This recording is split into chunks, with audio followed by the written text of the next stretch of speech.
रोग के रोगाणु शरीर में प्रवेश करने से कौन रोग उत्पन्न होने तक के काल को क्या कहते हैं? संप्राप्ति काल। संक्रामक रोग फैलते हैं जो वायु, जल संपर्क द्वारा सभी द्वारा फैलते हैं। निम्न में से किसके काटने पर एंटी रेबीज का टीका लगवाया जाता है? तो कुत्ते के काटने पर रेबीज का टीका लगवाया। संक्रामक रोग से बचाव को मुख्य उपाय क्या है? टीके लगवाना। एटीएस और टेट बैंक का इंजेक्शन किस रोग के बचाव के लिए दिया जाता है? तो टेटनस का। टेट माने टेटनस। कौन सा रोग छींक और खांसी से निकलने वाले स्राव से होता है? खसरा। बीसीजी का टीका किस रोग के बचाव के लिए लगाया जाता है? तो ये टीबी। क्षय रोग किस जीवाणु द्वारा फैलता है? क्षय रोग टीबी यानी कि माइक्रोबैक्टीरियम ट्यूबरकुलोसिस द्वारा।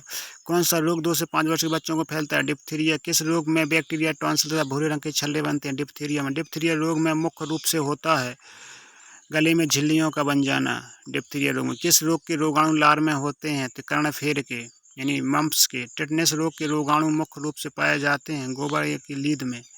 गोबर एवं लीद में जो गोबर करते हैं टेटनस रोग हो सकता है। मच्छरों से कौन सा रोग फैलता है? मलेरिया। निम्न में से कौन सा प्राकृतिक नहीं संक्रामक पदार्थ है? तो ये है सूर्य का प्रकाश। निम्नलिखित में से कौन सा पदार्थ रासायनिक संक्रामक नहीं है? जो जलाना। घर में वस्तुओं को सिलने से बचत होती है धन की और समय की, दोनों की। सिलाई करते समय कौन सी बातें हमें ध्यान रखनी पड़ती हैं? मिल्टन चौक, सुई या कैंची।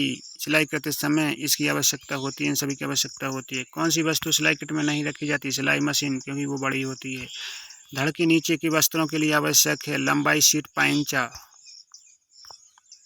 कपड़ों को काटने का सही स्थान क्या है? मेज या समतल स्थान पर खड़े हो जाना रखना कपड़ों को। काटने से पहले कपड़े पर कैसे निशान लगाना चाहिए? मिल्टन चौक से लगाना चाहिए। कपड़ा काटने से पूर्व क्या करना चाहिए?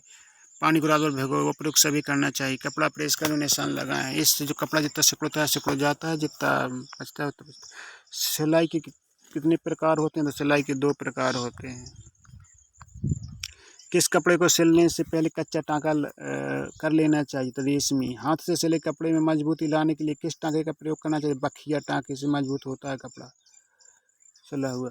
सिलाई के सामान रखने के डिब्बे होते, सिलाई का सामान रखने का डिब्बे को कहते हैं सिलाई किट। बेबी फ्रॉक की सिलाई सबसे पहले सिलनी चाहिए। कंधे की तिरछी सिलाई का। पेटीकोट की लंबाई कितनी होती है? 90 सेंटीमीटर होती है। वस्त्र धोने से क्या लाभ हैं? घर पर वस्त्रों को धोने से क्या लाभ हैं? तो वस्त्रों की दुर्गंध दूर, वस्त्र साफ है, वस्त्र व्यक्ति स्वस्थ रहता है। घर पर कपड़े धोने से किसकी बचत होती है? तो समय की, धन की, वस्त्र की, सबकी बचत होती है।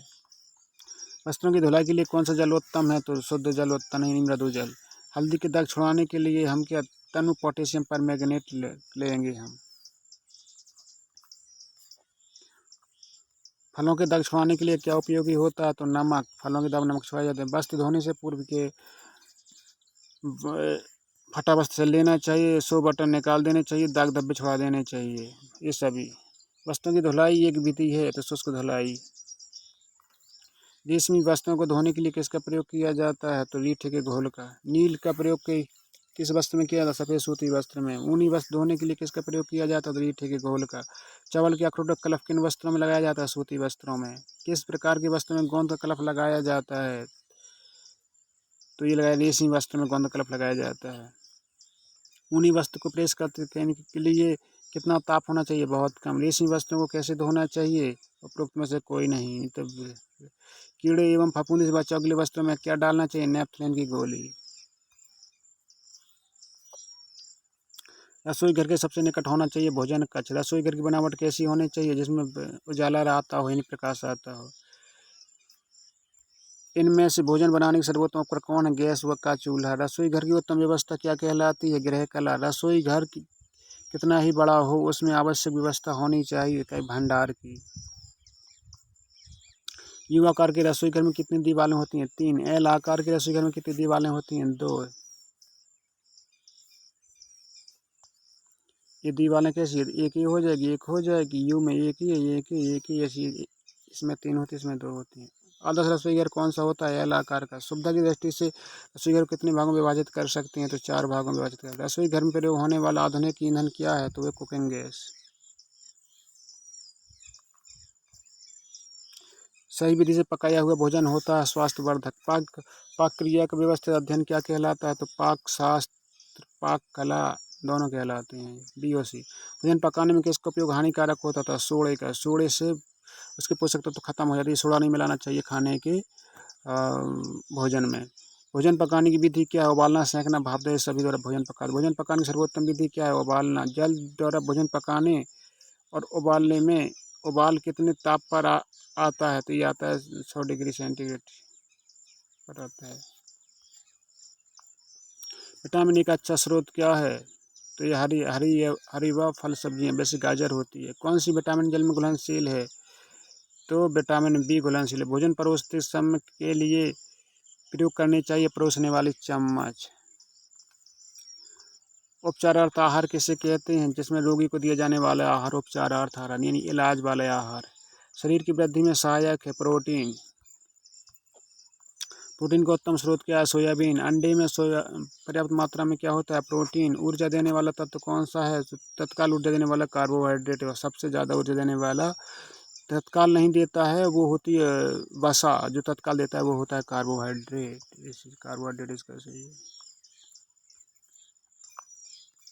कौन सा पदार्थ से हमें ऊर्जा मिलती है? तो ग्लूकोज से। मधुमेह रोग किस तत्व की अधिकता से होता है? तो शर्करा की अधिकता से होता है। विटामिन का समूह वसा में, तो ए डी ई के यानी कि कीड़ा, KEDA, मतलब ये जहाँ कीड़ा मिल जाए वही है कीड़ा।